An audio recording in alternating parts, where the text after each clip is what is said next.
What's going on, everybody? Welcome back to the channel. As usual, I'm Patrick Hennessy. Hope everyone's having a great day, a great week, a great month, a great year, a great postseason. We have not necessarily a fun video topic to talk about today, but I guess it's a topic that needs to be discussed, right? It's 5 of the most heartbreaking losses of the Yankees 2021 season. The AL wildcard game will not be on this list simply because I kind of want to keep it only regular season losses, ones that people might have forgotten. Also, let me know in the comments, what was your most heartbreaking loss of the season for the Yankees? What loss for the Yankees this season hurt your heart so bad, or you might need that box of tissues that's sitting next to you? But yeah, let's get right into the list. There's no way I'm doing this. For number 5 ranked on this list as far as the Yankees' 5 most heartbreaking losses of the season, we got the Yankees' loss to the Boston Red Sox on July 22nd, 2021. This one ended in heartbreaking fashion, but it was kind of predictable, right? Kind of giving you guys a little breakdown of the game. The Yankees started off the scoring in the top of the 4th. Gleyber Torres, a little RBI ground out, 1-0 Yankees. Bottom of the 7th, Kike Hernandez gets out on a sacrifice fly. Boston does score, so then it's 1-1 after the top of the 7th. But top of the 8th, Giancarlo Stanton with an RBI single, Gleyber Torres with a sac fly. The Yankees are then up 3-1 going into the bottom of the 9th. Keep that in mind, 3-1 going into the bottom of the 9th. Chad Green comes in to close the game. He was not able to close the game. Who's surprised? No one. You had Kike Hernandez with that RBI double, 2-run double actually in the bottom of the 9th. Let the Red Sox tie the game 3-3. Top of the 10th rolls around, you know, the runner on second base rule. The Yankees were able to bring across 1 off Brett Gardner's sac fly. Then it's 4-3 going into the bottom of the 10th, and the Yankees are forced to use Brooks Kriske. That's right, Brooks Kriske to close that game in the bottom half of the 10th. He was not able to get the job done, to say the least. 4 wild pitches. I believe that's a Yankee record for most wild pitches in one inning. And then he gives up an eventual sac fly to Hunter Renfroe. And the Red Sox ended up winning that game 5-4. Not too surprising considering all the heartbreaks that they've had this season. The fact that Brooks Kriske ended up giving up 4 wild pitches in that bottom half of the 10th, that's probably the least surprising part of the whole night, honestly. But that was number 5, so as we inch closer, these games are going to be getting a little bit more heartbreaking each way. So just make sure that seatbelt is buckled in. Number 4 on this list is the Yankees' implosion late in the game to the Houston Astros on the game before the All-Star break in 2021. That's July 11th. The Yankees had a much bigger lead than they did against Boston, I'll tell you that much. But scoring got off in the top of the 3rd. Gleyber Torres reached on a fielding error, and that scored Gary Sanchez. The Yankees are then up 1-0. Martin Maldonado actually gave the Astros a little bit of a rebound in the bottom half. Solo home run for him. It's then 1-1. Top of the 4th, the Yankees bounce back once again, though. Tim LeCastro, you guys remember Tim LeCastro, little solo shot to right field, just made over the wall. 2-1 Yankees after that. Gleyber Torres with an RBI single. Top of the 5th, 3-1 Yankees. Astros fight back a little bit there. Bottom of the 6th, Kyle Tucker with a little solo shot. 3-2 Yankees still. But top of the 7th, Gio Urshela with a little RBI single. 4-2 Yankees. And then Gary Sanchez with a 3-run shot in the top of the 8th. Gives the Yankees a little 7-2 lead going into the top of the 9th. You would assume, right? A little 5-run lead going into the bottom of the 9th. That would probably get the job done, right?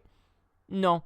A little combination of Domingo Germán and, once again, our boy Chad Green blew the game for the Yankees, to say the least. Chas McCormick, little 2-run double, put the Astros within 3. Then after that, Abraham Toro with a double. That scored another run, 7-5. And then Jose Altuve. You guys know Jose Altuve. 3-run walk-off shot to put an end to the Yankees' dreams of winning this game. And the Yankees went to the 2021 All-Star break with nothing but just negativity in their hearts, honestly. Let's not forget, that was also the game where the Yankees were kind of just utilizing their little jacket mantra a little bit too much, and then after that, the jacket thing kind of just died. For number 3 on this list, we're heading back to July 4th, game 1 of a doubleheader against New York Mets. Garrett Cole did start this game for the Yankees, opposing Marcus Stroman on the mound for the New York Mets. So, pretty good pitching matchup. You would assume that these pitchers would do a little bit better. They didn't. Kind of breaking down the scoring here, Dominic Smith hit a solo home run for the Mets in the top of the 1st, 1-0 Mets after that. Bottom of the 2nd, though, the Yankees claw back. The Yankees score some runs. Kyle Higashioka with a 2-run double. Yankees are up 2-1 after that. Tim LeCastro follows that up with a little sacrifice fly, 3-1 Yankees. And then bottom of the 3rd, Giancarlo Stanton double play, but did score a run, so the Yankees were up 4-1. Top of the 4th, though, Mets start to claw back a little bit. Thomas Nido with an RBI single, followed up by a Brendan Nimmo RBI single, and then Francisco Lindor with an RBI single, and that tied the game up 4-4. Bottom of the 5th, Marcus Stroman throws a wild pitch. DJ LeMahieu scores off of that, so then the Yankees have a little 5-4 lead. So going into the top of the 7th, which is essentially the top of the 9th, where the Yankees are looking to close things out, the Yankees had a little 1-run lead for Aroldis Chapman, and what do you know, things just go completely south, and they end up giving up a 6-run 7th inning. It starts off with Pete Alonso with a solo shot to tie the game. Jose Peraza then follows that up with a 2-run double. Brandon Nimmo then with a 2-run single. And then Francisco Lindor kind of ends all the scoring with an RBI single of his own. The Yankees ended up losing that game 10-5. And that was just a heartbreaker. I think the only reason why this game isn't higher up on the list as far as like most heartbreaking goes is because it was a doubleheader on the 4th of July.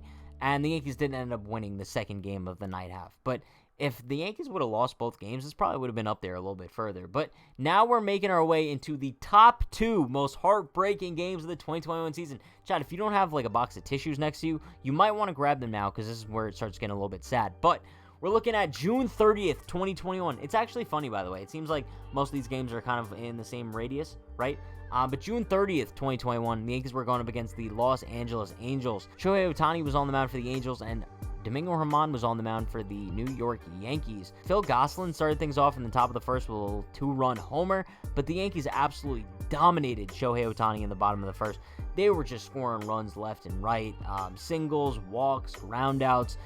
I'm not going to break down every single run that the Yankees scored in the bottom of the 1st, but they scored 7. Let's just say that much. So going into that, the Yankees had a nice little 5-run lead after that. The Angels clawed back a little bit. Top of the 2nd, Juan Lagares with an RBI double. Then a massive rain delay took place. I'm surprised that they even continued playing after this, but they did because, you know what, that's just how the cookie crumbles for the Yankees sometimes. Top of the 5th, Jared Walsh with a nice little solo shot, 4-7 at that point. They were still down by 3. Brett Gardner with a nice little solo shot to right center field. 8-4 Yankees after that. So the Yankees went to the top of the 9th with a nice little 4-run lead. Jared Walsh, you guys might remember, I just said he had a solo home run earlier on in the game. Jared Walsh with a grand slam to center field tied the game up 8-8. Lucas Littke then came in after that. Didn't really stop the bleeding at all. Luis Rengifo, I believe that's how you pronounce it. Sorry, Luis, if that's not how you pronounce it. But he singled, 2 runs scored there, 10-8 Angels, and then Taylor Ward with a double of his own scored another run. The Angels were then up 11-8, and they ended up winning that game 11-8. Just a brutal loss for the Yankees. And probably one of the worst chokes of the season for the Yankees. I'll probably say that much because this number 1, it's not necessarily a choke, but it's just probably the most heartbreaking. So let's get right to number 1 here. You guys might remember this. Probably resulted in my biggest rant of the season, kind of setting it up for you guys. This is when the Yankees were kind of on their resurgence, right? They made those moves at the trade deadline, August 12th, Field of Nightmares. I refuse to call it the Field of Dreams because that was nothing. There was nothing about that was a dream. It was just a nightmare, to say the least. Listen, the pregame festivities were fun. Great atmosphere to the game, and just great play all around. Starting that game for the Yankees was Andrew Heaney, who gave up 7 earned runs over 5 innings. You guys might remember Andrew Heaney. But kind of discussing the scoring that went underway for this most heartbreaking game of the Yankee season, let's break it down. Jose Abreu with a solo home run in the bottom of the 1st. After that, Aaron Judge counters in the top of the 3rd with a nice little 3-run shot. Yankees were up 3-1. Bottom half of that same inning, Tim Anderson with an RBI double, and then Eloy Jimenez with a 3-run shot of his own. The White Sox retook the lead. They were up 5-3. And then the bottom of the 4th, Sebi Zavala with the nice little 2-run shot of his own. 7-3 White Sox after that. But then top of the 6th, Brett Gardner with a solo shot brings the Yankees within 3. Then the top of the 9th. This was about to be the comeback of the year for the New York Yankees, right? Aaron Judge with a 2-run shot puts the Yankees within 1. And then after that, Giancarlo Stanton with a 2-run shot of his own, one of the biggest home runs of the season for the Yankees at the time. Gave the Yankees a nice little 1-run lead going into the bottom of the 9th. Zach Britton came in to close that game. 3 outs. That's all he needed for the Yankees to win. Was unable to do so. Gave up a walk-off 2-run shot to Tim Anderson to give the White Sox the lead at the Field of Nightmares. And the Yankees ended up losing that game. Absolute heartbreaker. No words to describe it. You guys might remember my post-game reaction on stream and kind of just how poorly I felt after that game. But yeah, I know this probably wasn't the most fun video to relive, but for me, I kind of enjoy looking back on games like this over the season because that's kind of like what the baseball season's all about, right? It's a roller coaster of emotions every single game. But appreciate you all for stopping by. As you guys could tell, like, These recorded videos are fun for me. I like the live streams a lot more, though. So, everyone, be sure to tune into all the live streams that I'll be doing all offseason. We're going to have so much fun day in, day out. So, stay tuned for all that. Be sure to like, comment, subscribe, turn on post notifications for more. But, I'll see you guys next time. Be sure to stay happy, stay healthy, stay safe. See you all next time. Peace.